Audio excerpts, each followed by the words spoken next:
Hello बच्चों, मैं प्रिया राठौर स्वागत करती हूँ आपका हमारे YouTube चैनल पर। और आज हम पढ़ने वाले हैं L14 जो कि हमारा चैप्टर चल रहा है वंशागति के आणविक आधार क्लास 12th का। ठीक है, चलिए क्या क्या है वो चैप्टर फ्लो ये आपको पता ही था।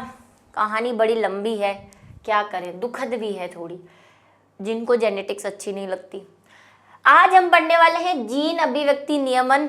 हाँ, कुछ नया पहचाना सा तो नहीं लग रहा होगा आपको। और पढ़ने वाले हैं जीन अभिव्यक्ति के नियमन के स्तर। उसके बाद हम पढ़ने वाले हैं निरोधक नियमन क्या है या नियम क्या है, और धनात्मक ऋणात्मक नियमन क्या है, इसके बारे में पढ़ेंगे। ठीक है, क्या है जीन अभिव्यक्ति का नियमन? Regulation of gene expression. हमने कहा कि डीएनए जो है वो आरएनए बनाता है। ठीक है मैम, आरएनए वही एमआरएनए बनाता है, एमआरएनए से प्रोटीन बनती है। और बीच में मैंने आपसे एक क्लास में सवाल पूछा था, क्या हमारी सभी कोशिकाओं में डीएनए समान होता है? क्योंकि कुछ कोशिकाएं जैसे बाहर त्वचा की कोशिकाएं जो है वो मेलेनिन बना रही है, तो उसमें मेलेनिन वाला प्रोटीन बन रहा है। बालों में केराटिन प्रोटीन बन रहा है। आँखों में जो है वो विटामिन ए बन रहा है, प्रोटीन अलग कलर का बन रहा है जिसकी वजह से अलग कलर आ रहा है। पैनक्रियाज में अलग प्रोटीन बन रहा है ताकि वहाँ के एंजाइम अलग सिक्रीट हो सके। तो क्या सब में डीएनए एक जैसा है? सवाल है तो आंसर भी होगा, और वो आंसर है हाँ, एक जैसा है। सिर्फ उनसे बनने वाले प्रोटीन अलग अलग है। जब डीएनए एक जैसा है, उसमें आरएनए एक जैसा बन रहा है, तो फिर सब में एक जैसी प्रोटीन क्यों नहीं बन रही? क्योंकि उस प्रोटीन को हैंडल किया जा रहा है कि किस कोशिका में किस टाइप का प्रोटीन बनेगा। और प्रोटीन बनने की प्रक्रिया कौन नियंत्रित कर रहा है? जीन। तो हम ये कह रहे हैं कि किसी कोशिका में कौन सा जीन एक्सप्रेस होगा, यानी कौन सा जीन दिखेगा, कौन सा जीन अभिव्यक्त होगा, इसका नियमन या कंट्रोल करना ही क्या कहलाता है? जीन अभिव्यक्ति नियमन। तभी हमारे बालों में सिर्फ केराटिन प्रोटीन बन रहा है। भाई वहां से डाइजेस्टिव एंजाइम क्यों सिक्रीट नहीं हो रहे? डीएनए तो है उसके पास, सेम डीएनए सेम जीन। पूरी कोशिका में, सभी कोशिकाओं में सेम टाइप का डीएनए है, सेम टाइप का जीन है, तो फिर यहाँ केराटिन बन रहा है, यहाँ एंजाइम बन रहा है। ऐसा क्यों?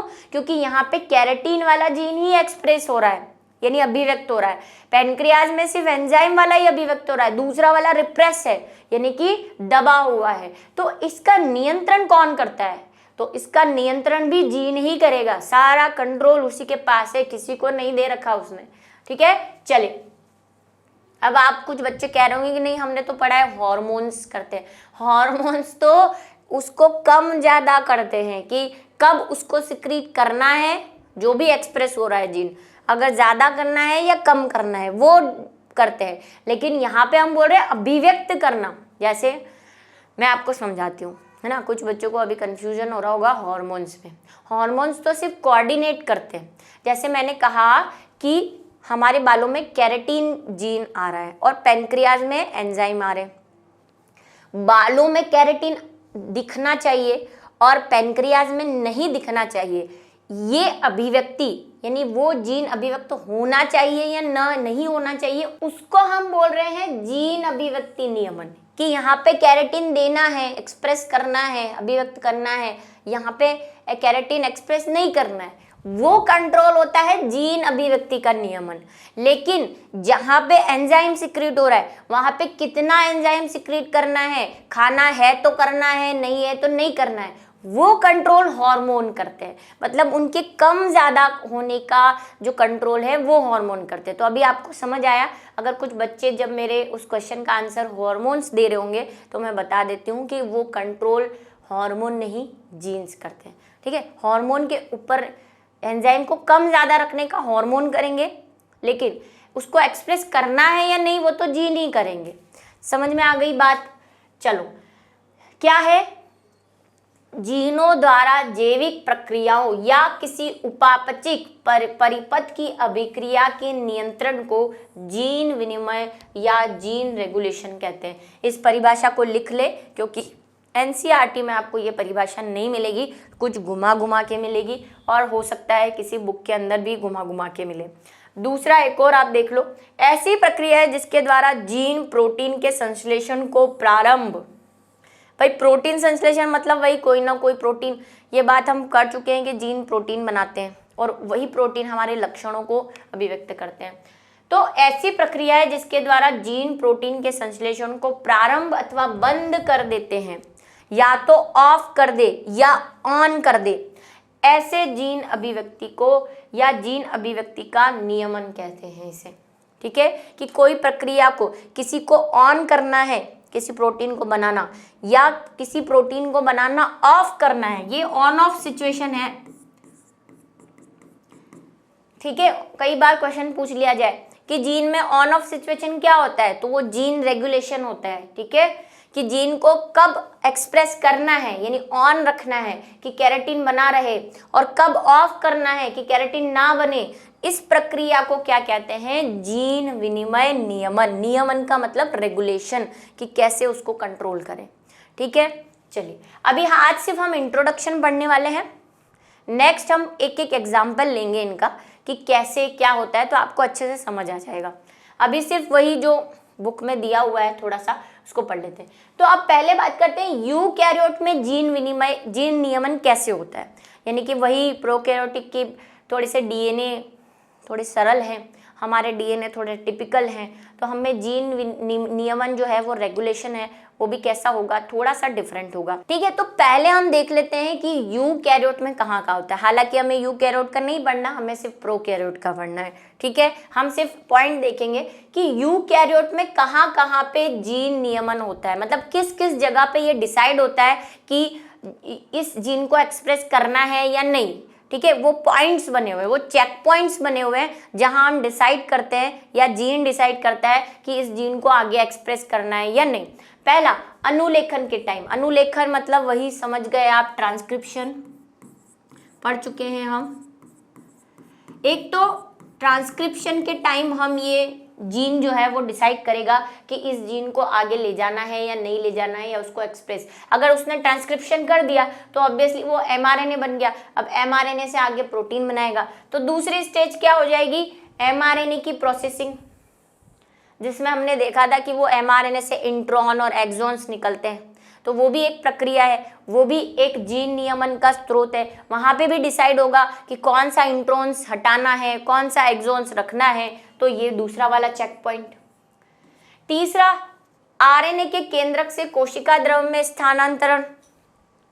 जब आरएनए, ये तो पता है ना आरएनए, और जो जिन बच्चों ने ऐप पर वीडियो डल चुका है आई थिंक, जिसमें हमने एनिमेशन के थ्रू समझाया है कि आरएनए ये सारे प्रोसेस, ट्रांसक्रिप्शन, ट्रांसलेशन और डीएनए रेप्लिकेशन, ये एनिमेशन के थ्रू मैं आपको समझा चुकी हूँ कि आरएनए न्यूक्लियस के कैसे पोर्स से निकलता है। तो जब केंद्रक से निकलता है, कोशिका द्रव में जाता है, तब भी जीन रेगुलेशन होता है कि कब जाना है, कब आना है, सारा मेंटेनेंस बोल सकते हैं आप इसको। ठीक, फिर उसके बाद ट्रांसक्रिप्शन के बाद क्या होता है, ट्रांसलेशन। तो ट्रांसलेशन के टाइम भी ये डिसाइड होता है भाई, अगर कोई प्रोटीन आपको बनाना है तो तभी तो आप उसका ट्रांसक्रिप्शन करोगे, तभी आप उसकी प्रोसेसिंग करोगे, तभी उसको बाहर भेजोगे, बाहर भेजने के बाद उसका ट्रांसलेशन करोगे। और उसके बाद नेक्स्ट जो लास्ट है, इसमें सिर्फ आपको पॉइंट याद रखने जो आप इजीली याद कर पाएंगे क्योंकि ये सब हमने पढ़े हैं। अनुवादोनर यानी कि पोस्ट ट्रांसलेशन, ये ट्रांसलेशन के बाद भी एक पॉइंट पे ये डिसाइड किया जाता है कि कोई जीन एक्सप्रेस होगा या नहीं, ऑन ऑफ वाली सिचुएशन को। ठीक है, यूकैरियोटिक में छोटा सा पॉइंट है, प्रोकैरियोटिक थोड़ा सा डिटेल है। नेक्स्ट जो हम देख रहे हैं, प्रोकैरियोट में जीन विनिमय। प्रोकैरियोट में दो प्रकार का जीन नियमन होता है, प्रेरणीय नियमन यानी कि जिसको इंड्यूसिबल रेगुलेशन कहते हैं, और दूसरा है निरोधक नियमन यानी कि रिप्रेसिबल रेगुलेशन। क्या है मैं समझाती हूँ। देखो, इंड्यूस्ड यानी कि प्रेरक करना, इसमें क्या किया जाता है, नॉर्मल काम चल रहा होता है। नॉर्मल काम मतलब कि नॉर्मल केराटिन बन रहा है, नॉर्मल एंजाइम सिक्रीट हो रहे हैं। अब आप उसको ऑफ करना चाहते हैं, मतलब उसको बंद करना चाहते हैं, इंड्यूस करना चाहते हैं उसको, तो आप क्या करोगे, जबरदस्ती किसी चीज को करवाना, इंड्यूस करना, उसको बोलते हैं प्रेरणीय या इंड्यूसिबल रेगुलेशन। और इसमें होता है रिप्रेसिबल। रिप्रेसिबल मतलब निरोधक, हिंदी वाले अच्छे से समझ पाएंगे, इंग्लिश वालों में भी एक वर्ड आ रहा है रिप्रेस। रिप्रेस का मतलब दबाना, किसी को दबा के जबरदस्ती उससे काम करा के बंद करवा देना, वो कहलाता है निरोधक, यानी कि उसका निरोध कर देना। गर्भ निरोधक युक्तियां पढ़ी है ना हमने, कि नॉर्मल प्रक्रिया हो रही थी उसमें हम क्या कर देंगे, विघ्न डाल देंगे जाके, ठीक है, निरोध कर देंगे, उसको बंद कर देंगे, तो गर्भ निरोधक युक्तियों से याद रह जाएगा आई थिंक। और मैं थोड़ा सा अच्छे लेवल पे इसको समझा देती हूँ। देखो इंड्यूस्ड, इंड्यूस्ड में क्या होता है कि नॉर्मली जो हमारा सिस्टम होता है, मतलब जीन रेगुलेशन वाला, कि कोई भी प्रोटीन ऑफ सिचुएशन में होती है, अगर हम ऑन ऑफ से समझे तो जनरली ऑफ सिचुएशन में होती है, मतलब वो जीन जो है वो एक्सप्रेस नहीं हो रहा है। ऑफ का मतलब एक्सप्रेस नहीं हो रहा, या हम बोल सकते हैं अभिव्यक्त नहीं हो रहा है किसी भी वजह से। जैसे कि आपके पेट के अंदर खाना नहीं है तो आपके एंजाइम सिक्रीट नहीं हो रहे होंगे, नहीं हो रहा है ना, हालांकि हम प्रोकैरियोट पढ़ रहे हैं, लेकिन आपके थ्रू मैं एग्जांपल उसको दे रही हूँ कि आपके अंदर पेट में खाना नहीं है तो HCl सिक्रीट नहीं हो रहा होगा, बाकी एंजाइम सिक्रीट नहीं हो रहे होंगे, तो वो अभी उनके जीन्स कौन सी कंडीशन में, ऑफ कंडीशन में। अब हम उसको इंड्यूस करेंगे कैसे, पेट के अंदर खाना डाल के। आप जैसे खाना डालेंगे वहाँ के जीन्स एक्सप्रेस होना शुरू हो जाएंगे, मतलब आपने क्या कर दिया, उनको प्रेरित कर दिया है, इंड्यूस्ड कर दिया है, क्या डालकर, खाना डालकर। आपने जैसे ही भोजन डाला या कुछ भी डाला, भोजन तो मैं यहाँ नहीं लिखूंगी क्योंकि वो सिर्फ हमारा एग्जाम्पल है, यहाँ पे मैं लिख देती हूँ कि उद्दीपक, उद्दीपक बोल सकती हूँ या प्रेरक बोल सकती हूँ। आपने कोई प्रेरक डाला और आपका सिचुएशन जो है वो जीन एक्सप्रेशन ऑन हो गया, तो उसको बोलते हैं प्रेरित, प्रेरित नियमन। ऑफ होता है उसको ऑन करते हैं। अगर इसकी बात करें निरोधन की, निरोधन तो देखो अपने आप में नेगेटिविटी दर्शा रहा है, निरोधक वाला, इसमें जनरली ऑन सिचुएशन में होता है, जीन जो है वो एक्सप्रेस हो रहा होता है। जैसे इसका एग्जांपल आप क्या ले सकते हैं, हाँ, जैसे आपने आपकी आंखों में या कोई प्रोटीन सिक्रीट हो रहा है जिसकी वजह से आपकी आंखों का कलर ब्लू है ना, या आप बोले इंसुलिन सिक्रीट हो रहा है, आपकी बॉडी में इंसुलिन सिक्रीट हो रहा है, जनरल इंसुलिन सिक्रीट हो रहा है, आपको अच्छे से डाइजेस्ट हो रहा है, शर्करा वर्करा सब डाइजेस्ट हो रहे हैं, तो आपका जो इंसुलिन वाला जीन है वो अभी एक्सप्रेस पोजीशन पे है, मतलब अभिव्यक्त हो रहा है।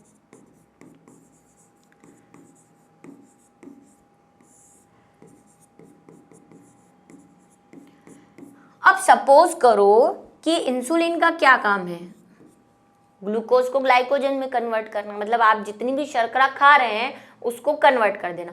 आप अपने जीवन में शर्करा खाना बंद ही कर दो, हालांकि ये पॉसिबल नहीं है, आप गेहूं भी खाओगे तो शर्करा जाएगी उसके साथ, क्योंकि गेहूं चावल सब में कार्बोहाइड्रेट होती है, तो इंसुलिन। लेकिन थोड़ा सा इमेजिनेशन को अगर आप काम में लो कि मैं पूरी लाइफ में आज के बाद ऐसी कोई चीज़ नहीं खाऊंगी जिसमें कार्बोहाइड्रेट होती है ना, तो जब मेरे अंदर कार्बोहाइड्रेट जाएगी नहीं तो इंसुलिन क्या करेगा, फलाना कुछ नहीं कर सकता, उसका काम ही खत्म हो गया। तो मैंने उसको क्या कर दिया, रिप्रेस कर दिया कि तू, मैं कार्बोहाइड्रेट नहीं खाऊंगी, तेरे को काम भी करने ही करने दूंगी। तो मैं यहाँ पे कोई निरोधक डाल दूं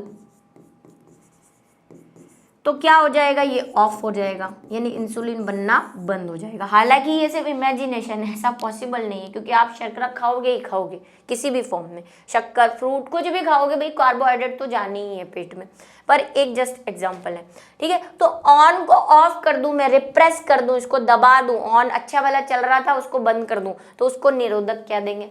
और पहले से ऑफ है और उसको मैं प्रेरित कर दूं, जैसे मैं आपको प्रेरित कर दूं, आप में से कई बच्चे जो है वो सोच रहे होंगे कि हम तो नीट नहीं देंगे, है ना, बड़ा नीट का हवा बना रहता है, हम तो नीट नहीं देंगे, लेकिन मैं आपको रोज आके यहाँ पे लेक्चर मोटिवेशन दूँ। प्रेरक को आप मोटिवेशन समझ सकते हो, मैं आपको इंड्यूस करूँ, नहीं आपको नीट देनी है, नीट बहुत ज़रूरी है, हर एग्जाम में नीट के लिए मार्क्स पूछे जाते हैं, ऐसे कर करके एट द एंड आप ये हो जाओ कि नहीं यार नीट तो देनी ही पड़ेगी।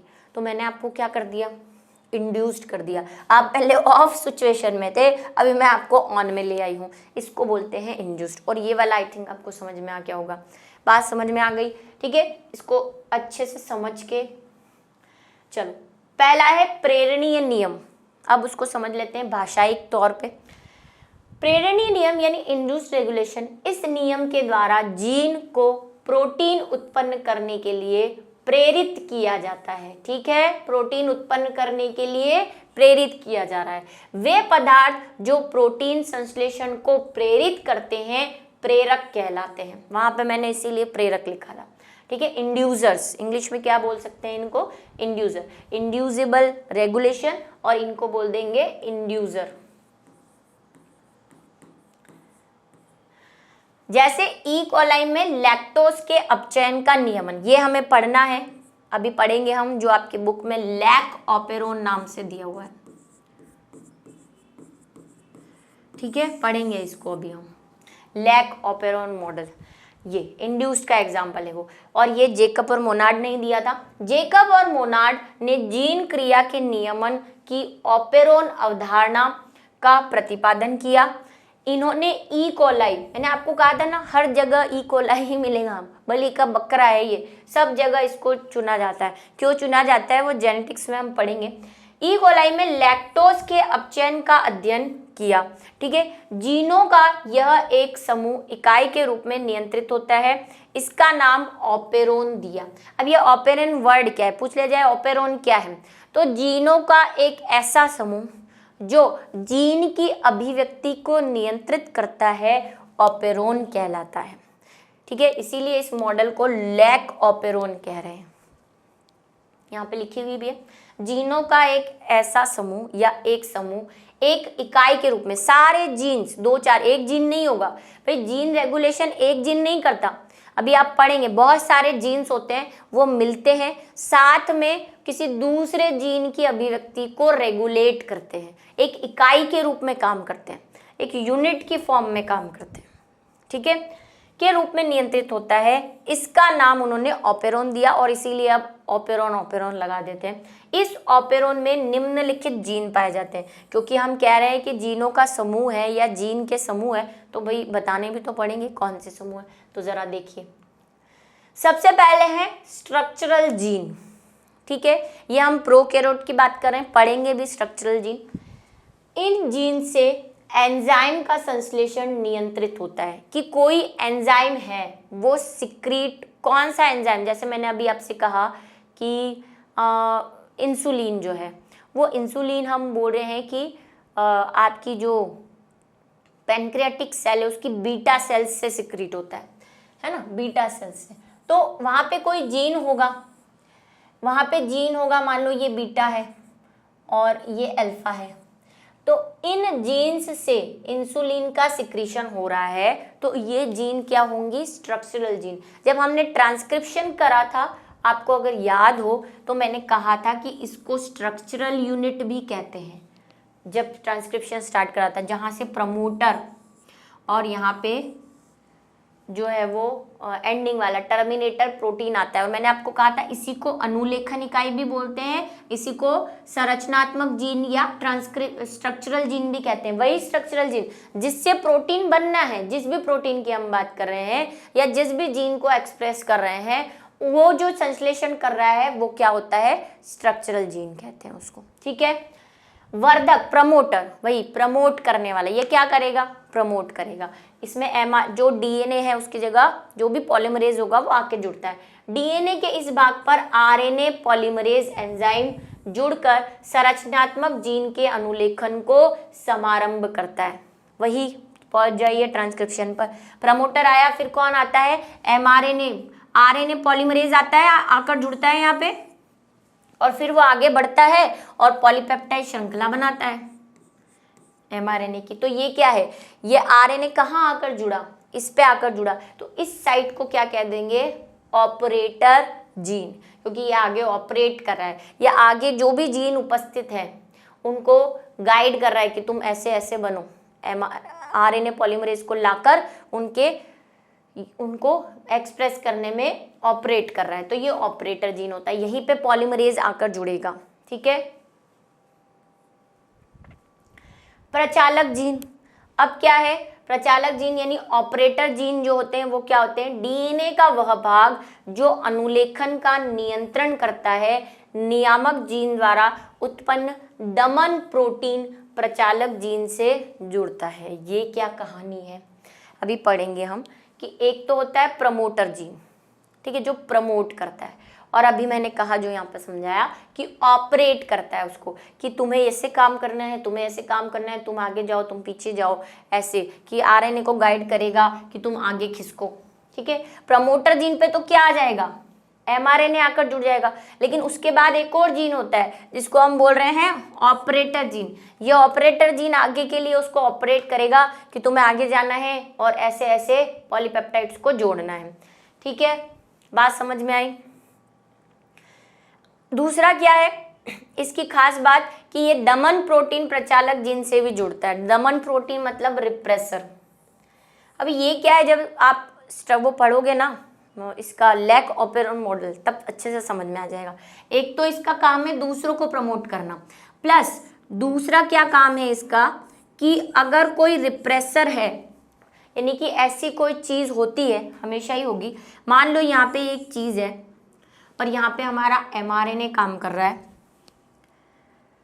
हाँ सॉरी, यहाँ पे हमारा आरएनए पॉलीमरेज जुड़ा हुआ है, तो ये एक क्या है, रिप्रेसर जीन है। मतलब ये कौन सी है, दमन प्रोटीन है। दमन का मतलब वही रिप्रेसर।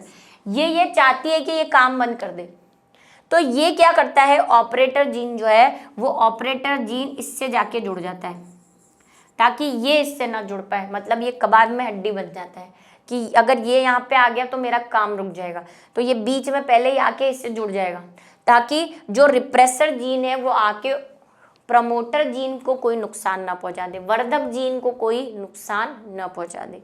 ठीक है, अभी आप लैक ऑपरेरन पढ़ोगे ना, आपको समझ में आ जाएगी। नियामक या रेगुलेशन, इस जीन से एक प्रोटीन संश्लेषण होती है जो एक दमनकारी या रिप्रेसिव पदार्थ की तरह कार्य करती है। ये वही जो मैंने अभी बताया, ये जो कबाब में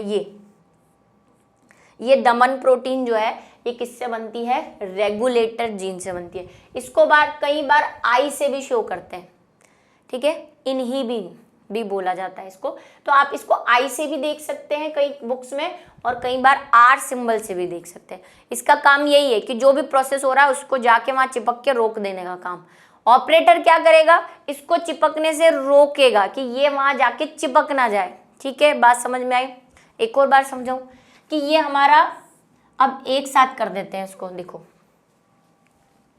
अगर हम ट्रांसलेशन को देखें तो ये हमारी पूरी की पूरी क्या है, जिसका एक्सप्रेशन होना है, मतलब जिस टाइप की पॉलीपेप्टाइड बनानी है, जिससे हमें प्रोटीन बनाना है, उसी को हम बोल रहे हैं संरचनात्मक जीन, स्ट्रक्चरल जीन।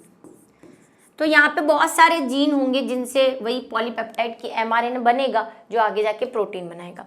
यहाँ पे हमारा प्रमोटर आता है, ये आपको पता ही है, और यहाँ पे खत्म हो जाती है कहानी। अब इस पे एक साइट होती है जिसको हम बोल रहे हैं ये वाला जो जीन है ये है हमारा प्रमोटर जीन, जहां पे प्रमोटर भी आकर जुड़ेगा। और कौन जुड़ेगा, एमआरएनए बनाना है तो कौन आकर जुड़ता है, यहाँ पे आरएनए पॉलीमरेज भी जुड़ता है।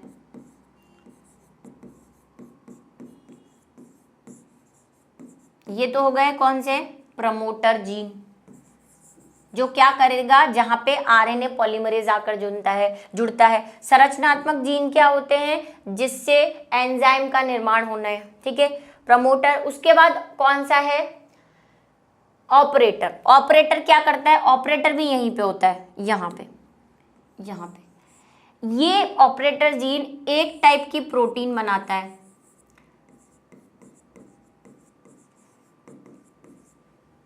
ये तो जीन है, ऑपरेटर जीन, और ये ऑपरेटर प्रोटीन है। ये क्या करेगी कि इस प्रक्रिया को ऑपरेट करती है कि ये प्रक्रिया निरंतर चलती रहे, और इसमें अगर कोई विघ्न, अब विघ्न कौन आ सकता है, विघ्न आ सकता है दमन प्रोटीन, रिप्रेसर प्रोटीन। अब ये रिप्रेसर प्रोटीन का इंतजार करती है कि अगर कहीं से कोई रिप्रेसर प्रोटीन है तो उसको यहाँ पे आने नहीं देना है। तो ये क्या करती है, इस रिप्रेसर प्रोटीन से जाकर चिपक जाएगी यहाँ पे, ताकि क्या नहीं हो, ये प्रोसेस चलती रहे, इसमें कोई विघ्न आ जाए।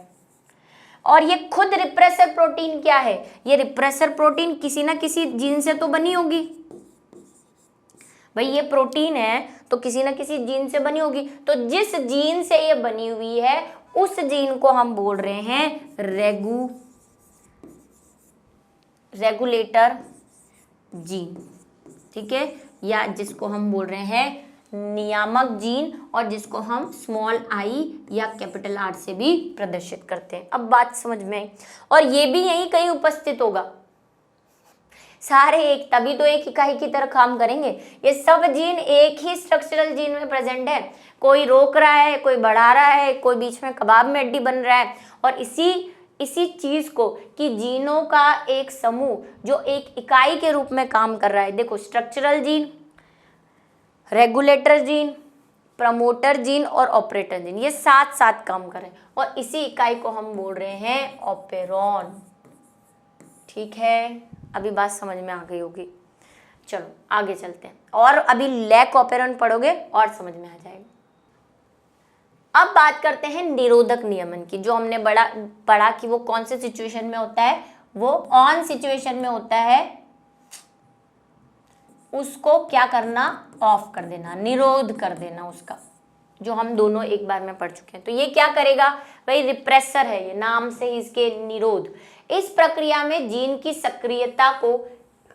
सक्रियता निरुद्ध हो जाती है, जिसके फलस्वरूप विशिष्ट प्रोटीन का संश्लेषण कम या पूर्णतया रुक जाता है।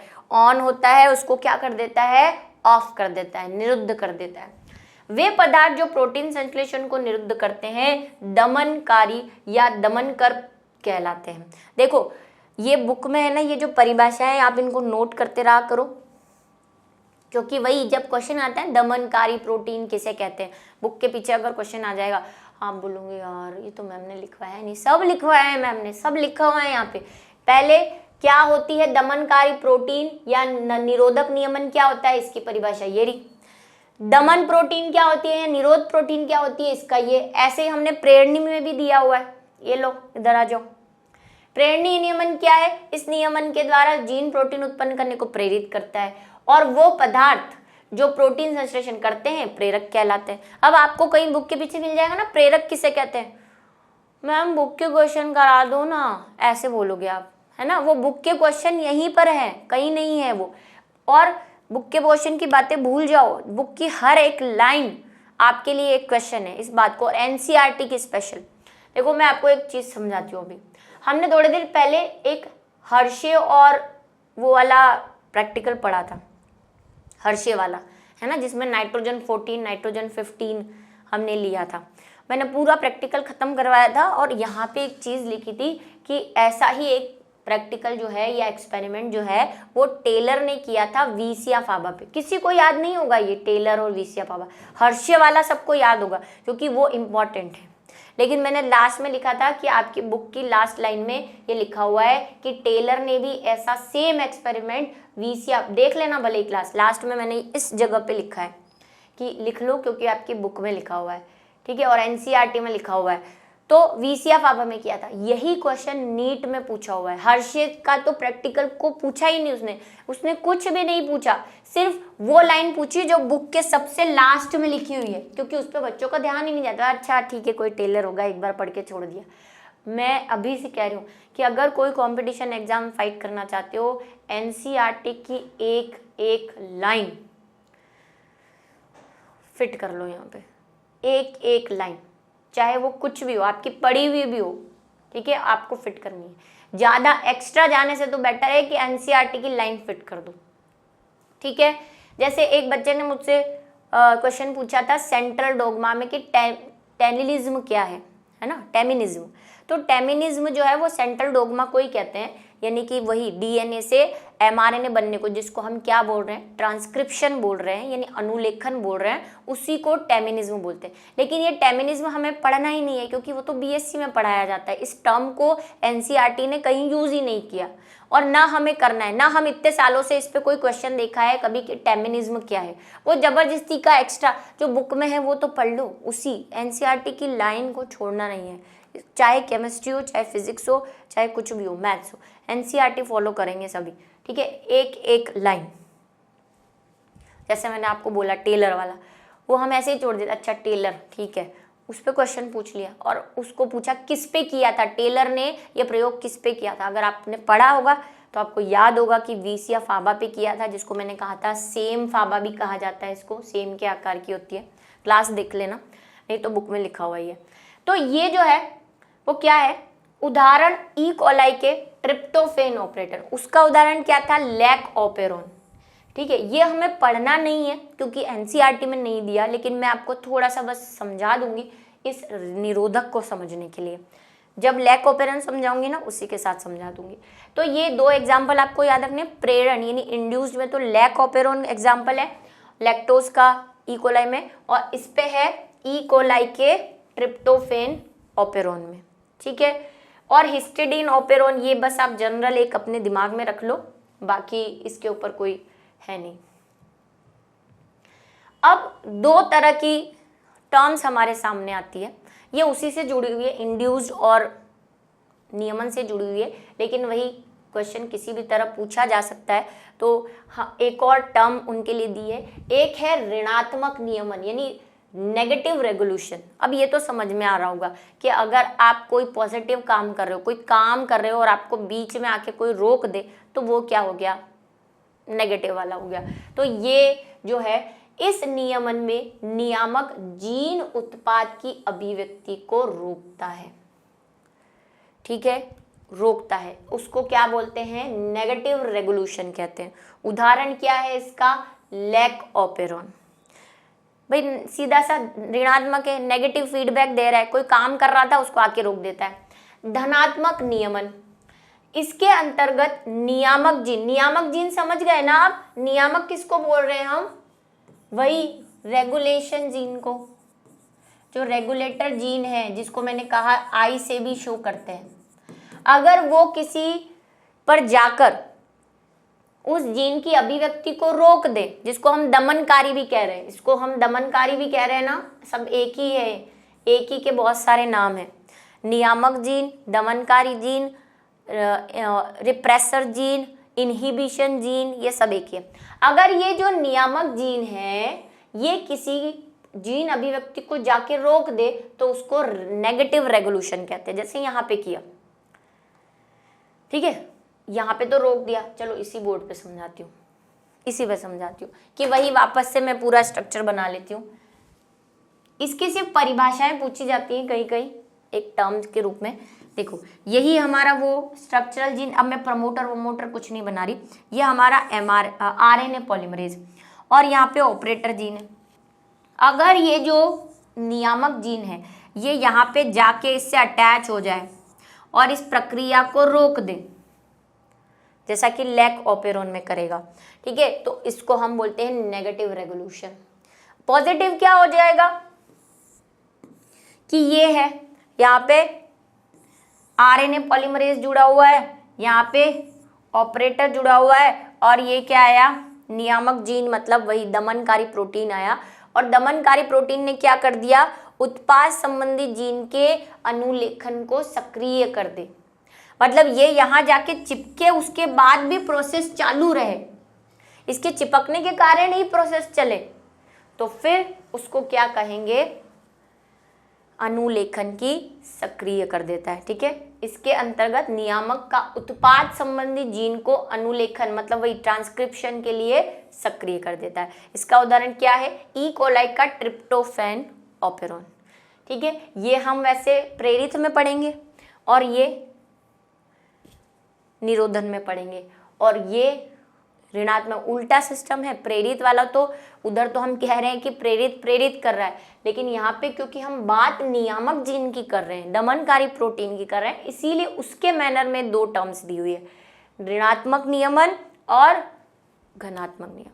ठीक है, इसका रेस्पेक्ट ध्यान रखना कि ये नियामक जीन के लिए दे रखा है, जीन अभिव्यक्ति के लिए नहीं दे रखा। जीन अभिव्यक्ति अगर प्रेरित होती है तो फिर तो प्रेरक होगा, फिर वो ऋणात्मक नहीं होगा। लेकिन ये जो नियामक जीन या रेगुलेटरी प्रोटीन है, ये अगर अभिव्यक्ति को रोक रहा है तो उसको नेगेटिव, और अभिव्यक्ति को सक्रिय कर रहा है तो पॉजिटिव। ठीक है, चलो अभी समझ में आई बात सारी।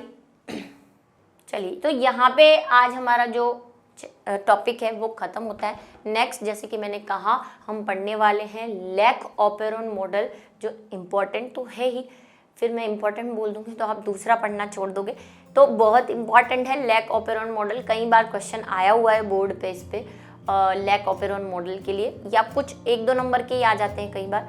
तो अगले लेक्चर में हम पढ़ेंगे लैक ऑपेरॉन मॉडल। तब तक के लिए इंतज़ार कीजिए।